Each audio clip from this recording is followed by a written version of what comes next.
So the grid forming up, 2x2 staggered start. Got one gap on the grid, I'm afraid to say. Chris Drake's car looking like it's missing from the fourth row. But other than that, everybody is where they should be. And this race over 15 minutes is about to get underway. Mike Hibbard, vastly experienced Formula Junior racer, multiple champion, versus newcomer to Formula Junior, but very quick racing driver in his own right, Jonathan Hughes, who creeps a little bit. And the lights go out now, and away they go with a very good start being made by Dennis Welch from the second row of the grid as well as the cars accelerate down towards Redgate Corner. It is Mike Hibbard who leads the way then in the Lotus 27, but Dennis Welch, who many years ago had huge success in Austin Healey's, is right there behind him in second place, almost clipping the back of the Lotus as they go into Redgate for the first time.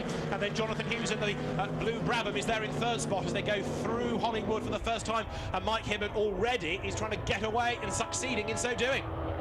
Yeah, Jonathan Hughes nearly had a bit of a jump start there. Hopefully the officials won't penalise him, because he did stop, then wait, and then because of that the lights then changed, and then it was game over. So a bit of a bad start for him, but hopefully he'll be able to claw back. Hasn't been round racing for 18 years, so it's probably his first start for a while, so a little bit green to starting. I think he's allowed to be rusty after that space of time, isn't he? So Mike Hibbard leads the way, but Dennis Welch going with him now as the cars accelerate their way up towards Coppice for the first time. The Lotus 22 on the tail of the 27, then it's the Brabham in third place, and these three starting to edge clear of everybody else. Now, if Dennis Welch here can get a toe, he's going to be a real thorn in the side of Mike Hibbard when they get to the chicane, isn't he? Yeah, these cars are very, very skittish, lots of sideways action, and the way they drive them, that you can just throw these cars into the corners. They haven't got the typical downforce that you'd expect, and you can see they're locking up and flicking it sideways to get the back end of that car to point you in the right direction.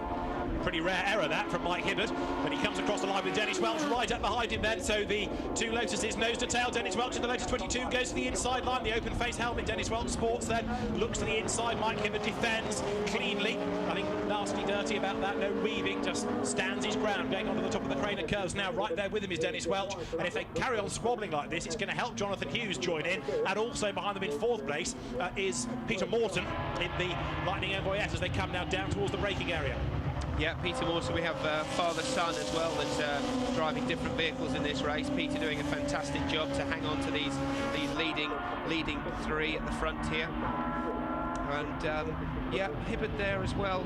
It's, sorry, Hughes basically getting a little bit rusty, now starting to warm up into this race. It's going to take him a couple of laps to get into it, as he's doing now, but a great four-way battle for the lead here at Donington.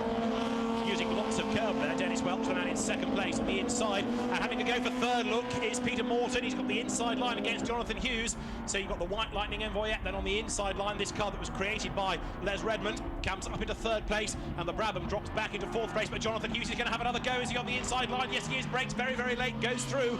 Great move that. He runs a little bit wide through the mid part of the chicane, wheel to wheel, coming out nose to tail now over the timing line, and what that means is that suddenly the top two have shot away up front. Yeah, that was a fantastic move as well for Hughes as well. Morton did a great start, and then Hughes just cut back behind him and then outbraked him simply into the chicane there. So this is going to be a great battle for these two. The leaders have eked away very, very slightly, but if these two keep swabbling, it will just make the leaders pull out, and you can see a great lead there. So Jonathan Hughes wide through Hollywood, but he's keeping Peter Morton at bay, and then behind them in fifth place you've got John Truslove with his Brabham BT6, car that he hadn't sat in for 4 seasons up until this morning. A bit wide though, there goes Peter Morton. He's running in fourth place, but what about the race leader, Mike Hibbard? He cannot shake off Dennis Welch. The ex-Peter Arundel Lotus 27 leads the way as he comes now out of McLean's up towards Coppice. Dennis Welch second. The gap at the start of this lap, lap 3, only 0.8 of a second. Compare this type of junior single-seater racing with its equivalent now of GP2, where the cars have all the aerodynamic aids and overtaking much more difficult. The front engine battles, though, raging on lower down the order here. You've got car number 18, which is Stephen Bulling's Sadler, going a little bit wide, coming out now from Redgate Corner onto Hollywood, and losing out there as that past him goes Ash Waller in the Poggi. Now, this is for third place, and you've got Jonathan Hughes ahead of Peter Morton. In other words, given that they're at the chicane, Lappery ain't that far away as the leaders go by. 7/10 between the top two. Welch closing on Hibbard, and again Peter Morton trying to make a move. Look on the inside there of the Brabham going down towards Redgate. Jonathan Hughes stands his ground, hangs on to third place, and Peter Morton is trying everything to get past him. Yeah, he's really working hard there behind the newcomer back to racing again, but the experience of these guys as well, they're not going to give each other room at all. And as you can see, nearly two abreast as we go into Crane and Curves, you can really see these cars, the suspension working overtime, and when the cars brake, you can see the front of the car dive down ever so slightly, and look how low they run to the ground. You don't want to be going over those curves at the chicane in one of these Formula Junior cars, because it's going to hurt you and the car. There's a hugely successful UK championship that Duncan Rabagliati runs, and there is a hugely popular European championship, an FIA championship as well, which has drivers from all over mainland Europe, and one or two Australians on occasions as well coming to race these cars. It is a very competitive type of racing these days, and you can understand why now as you see the cars come out of Coppice down towards the chicane. On this lap, Jonathan Hughes looking as though he's broken clear just ever so slightly from Peter Morton, but Mike Hibbard is not getting away from Dennis Welch, is he, as they come now down through the chicane. Mike Hibbard, who runs a business restoring Rolls-Royces and Bentleys, also has a separate business preparing race cars that largely is run by Andrew, his son, who's a very quick racer in his own right. The top two go over the timing line. The gap is right down to 0.4 of a second, that's all. Yeah, Welch on the last lap was a tenth quicker than Hibbard, and now on this lap 4/10 quicker than Hibbard. So Welch is really on a charge here. He really wants this win. He's not letting Hibbard get away with this one very lightly. So a great battle for the lead, and also between Hughes and Morton for second or third. Sorry. Indeed so, and now traffic as well. They've got to thread their way through the back markers. First of all, they get past Francesco Baldanza with his Lotus 22. Mike Hibbard now has to sort out Stephen Bulling's Sadler, which keeps out of the way the Canadian-built car, the Sadler, car built for 1959, a pretty rare Canadian-built single-seater, not a country noted for car manufacture, but Mike Hibbard's Lotus leading the way, and Dennis Welch looks for a tighter line coming out of McLean's. He's now certainly close enough to challenge. If he gets a good run out of Coppice, the move should be on down to the chicane, shouldn't it? Yeah, depending on obviously the different power outputs of these cars, you know, it's going to be a straight drag race down into the chicane, but Welch is definitely on a charge here, and just driving these cars. I had the opportunity to drive one last year, a T56 Cooper. You're sitting so low and you feel so vulnerable in it, the wind wafting around past your helmet and the noise from the screaming engine behind you. It really is quite an intense, fantastic car to drive. So these guys are loving it as much as we are. And people come into Formula Junior racing and tend to stay here because it's just so good. Peter Morton, stalwart racer, goes third on the inside there. The Lightning goes ahead of the Brabham down towards Redgate. Jonathan Hughes therefore drops down to fourth spot, so he was on the outside of the front row of the grid, and after this 18-year layoff, still going well. But you can see now the fact that because the top two have got themselves together, they are being caught by third and fourth. It would really pay Morton and Hughes now to work together rather than fight, and I think Peter Morton is starting to get onto terms with Dennis Welch. The gap between the top two is 0.3 of a second. There are 7 3/4 minutes of the race to go, and this is exactly how Formula Junior was in period, with great gaggles of cars squabbling like this and being able to slipstream and being able to overtake and delivering great racing. So Mike Hibbard leads the way. The way that car is presented, it is absolutely immaculate, isn't it? In the traditional green and yellow Lotus colours. He goes now towards Coppice Corner, and Dennis Welch looking for a way by. Takes a bit more curve at Coppice, doesn't he? Yes, he does take a little bit more curve. So we're just coming up to half distance now of the race, very, very slightly just off that. And taking a little bit of curb at Coppice isn't going to affect him too much. He's obviously got the car set up just so he can bang over the curb and it not upset the handling too much. Through the chicane, we can see there, they've sort of spaced it out quite evenly now, these two. They seem to have settled down a little bit. Let's hope they continue the battle on. The unique noter, I'm afraid, is in the pit lane, and a retirement. Jarrah Venables' car that had a wheel nut fly off during the qualifying session, of problems in the race as well, as the leaders turn their way onto the top of the crater curves, and Dennis Welch has just done the best lap of the race, so it's game on for the race lead, isn't it now? Dennis Welch right on the tail of Mike Hibbard, but to be fair, you've got to be good in a Formula Junior car to beat Mike Hibbard. Vastly experienced, hugely successful driver, and as he comes down towards the old hairpin, Dennis Welch, no slouch himself, he's had a lot of success in Formula Junior over recent seasons as well, goes wide though, hooks a wheel onto the dirt. Yeah, that's not going to affect him again too much. These tyres do get very, very sticky throughout the race. They've got very, very thin, sort of zigzaggy treads across the tyres. They work extremely well considering the age of the car and the tyres to match, but it wouldn't have affected him too much going wide there. So let's see if these guys take so much curve on the way in. Not so much that lap on the way into Coppice, but they're having a great battle. And like I said, you know, these cars are an absolute joy to drive. Whenever you mention it through the paddock that you've raced a Formula Junior car or you're racing or entering it, everyone is just in awe because they're just so well known and so well loved. And quite a few young chargers have come into these as well, like former Formula 4 champion Callum McLeod, for example, who raced successfully a year or so ago in these cars. Perhaps his way of driving from modern single-seaters wasn't quite what the championship expected. He was a bit forceful, but it's an intriguing way of seeing drivers from modern single-seater racing adapt to these cars. It is very nearly 3 for the lead there as they lap Phoebe Rolt, who was the winner of the FISA championship 20 years ago. That dates it by talking about FISA rather than the FIA, because that's what the badge said in those days. It was FISA. And so now, as you've got Peter Morton in 3rd place, having done the best lap of the race. We're on lap 8, 5 minutes remain, and it is a 3-way battle for honours. Peter Morton has just about got there now, up with the top 2. Yeah, talking to Hughes earlier, to Jonathan Hughes, that's in 4th place at the moment, has dropped back from this leading pack here. He was saying that he's struggling a little bit. He's down on power with his engine, so at least he got his excuse in early with me for me to mention that. But still doing a fantastic race. First time in Formula Junior in 4th here. But what a great scrap in 3rd as they exit Coppice Corner, letting the car run wide on the exit, screaming up to around 6, maybe just under 7,000 revs, and into 4th gear. Some of the cars have a 5-speed gearbox. Cars are being restored back to their original state, to ready for the period year. But what a fantastic battle for the top 3.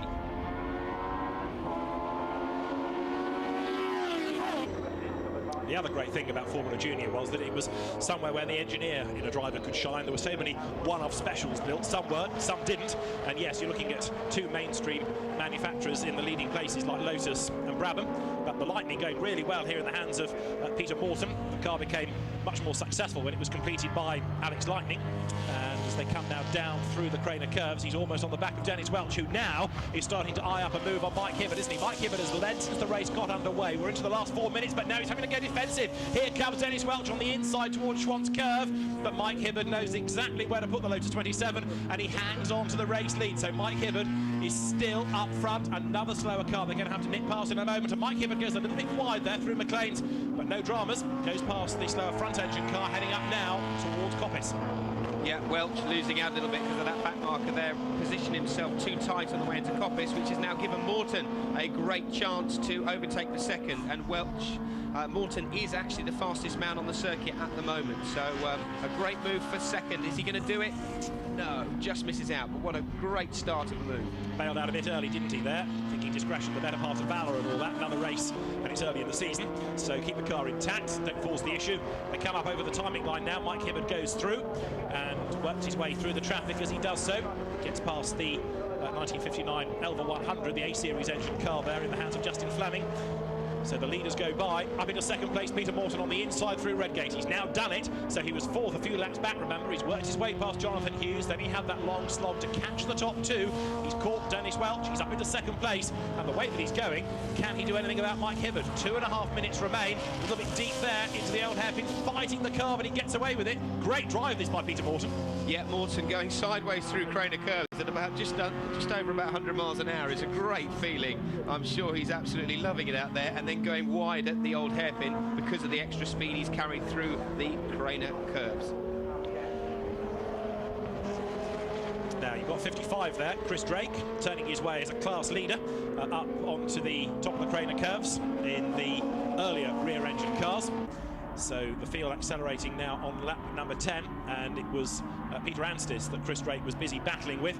Race leaders then come down now towards the chicane. It's still Hibbert, but look what's happened for 2nd place. Dennis Welch has gone back ahead once more of Peter Morton, and they're going to get 2 more laps out of this race as they come over the timing line. We've got less than 2 minutes to go. It's this and 1 more as they come through now. Hibbert leading, and 2nd and 3rd either side of the back marker there in traffic. Dennis Welch hangs on to his 2nd spot. Peter Morton then drops back to 3rd, and as they go around Redgate Corner, while the battle has gone on for 2nd place, Mike Hibbert's not really been able to capitalise. He's not built much of a lead, has he? No, my money at the moment is still on Morton to put in another move. Like you said, we just got over a minute left, so not long left, and still a great scrap, and Morton putting in some very, very impressive lap times. So Peter Morton then, who has done the best lap of the race in his efforts to catch the top 2, is there again. Look on the back of Dennis Welch, and Welch in turn is up with Mike Hibbert now as they come towards McLean's. Dennis has tried and failed to get past Mike Hibbert on previous laps. He's going to have a go this time as Hibbert goes wide. Dennis Welch tightens his line in number 83 coming out of the corner. But the car of Mike Hibbert. The ex-Peter Arundel car leads. Welch breaks as late as he dares, gets his nose chopped a bit there as they go to the coppice, and Peter Morton now surges up on the inside. He's going to get second, and he's got the momentum to challenge for the race lead as well. Dennis Welch made his move going up towards the right-hander of coppice, as we've got a car rejoining there over at Redgate Corner, but that was Chris Drake, his class lead gone. Into the chicane come the race leaders, Hibbert, Morton. Well, that's the order this time. One more lap to go. Can Mike Hibbert hang on in there for one more lap? That would have been fantastic for Morton then to have clinched, gone from third straight to first, just from a slight mistake made at Coppice Corner. But Welch is looking very, very, very keen on the back, and he's made a move on the inside now of Holly, and then Wood, and then coming up through Craner Curbs. Is Morton going to be brave enough? No.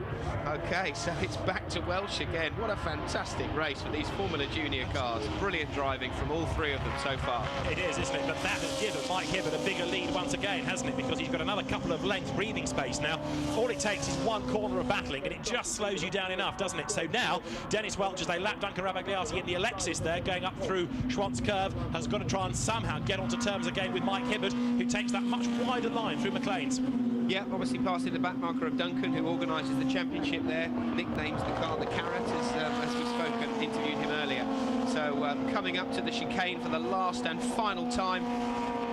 Don't know if there's going to be a change, but so far, what a fantastic race. All three are very, very clean, giving each other a lot of room so far. It's one of those races where you want to hide the checkered flag, isn't it? Mike Hibbert then into the last corner, and this time around it's going to be a race at Donington that does go his way, unlike a couple of weeks back. Accelerates now up towards the checkered flag, and Mike Hibbert is going to take victory in the first of the Formula Junior Trophy races. Second across the line is just Peter Morton by 0.004 of a second. He got the drop coming out of the chicane, managed to benefit from a bit of a tow, and Dennis Welch looks across and says, was it me or was it you? Well, they'll find out shortly when they look at a timing screen, and 0.004 of a second was all that covered second and third. Fourth home then is Jonathan Hughes, and fifth should go the way of John Truslove, as we see the remaining cars here, including Francesco Baldanza with the latest 22 coming up now out of the chicane over the timing line. He is a lap down, so he's going to be in 16th place. And others still pressing onto the flag here include Stuart Roach with the Condor, and the reason he's driving this car is because of a mechanical drama in his own car. But this British-built car appeared first of all in 1960, and it was a little bit outdated even then. It uses a modified Ford 105E engine, and under pressure is Stuart Roach, who is a very, very quick driver in these cars. Give him a rear-engine car, and he's right up there at the front, isn't he? Yeah, there he is, crossing the line there, fighting that car through the chicane. It looks like a big, cumbersome car to manoeuvre around this Donington circuit. His dad very kindly let him race the 23 car. So well done, Mr. Roach, for letting son take over after an engine failure in his original car that he started the weekend in. And he's a class winner as well, in 8th place overall. And despite that spin that we saw, Chris Drake survived to win his class. And Mike Hibbert, the race winner. Wonderful race, as expected from Formula Junior, and he was the winner by just 9/10 of a second from Pete Morton in second place from the Lightning Envoyette. Third, just 0.004 of a second behind Dennis Welch. Jonathan Hughes, first time out in the Brabham BT6, was fourth ahead of John Trustlove's Brabham. The first time he's raced that car in 4 years. And Peter Anstice with his Lotus in 6th.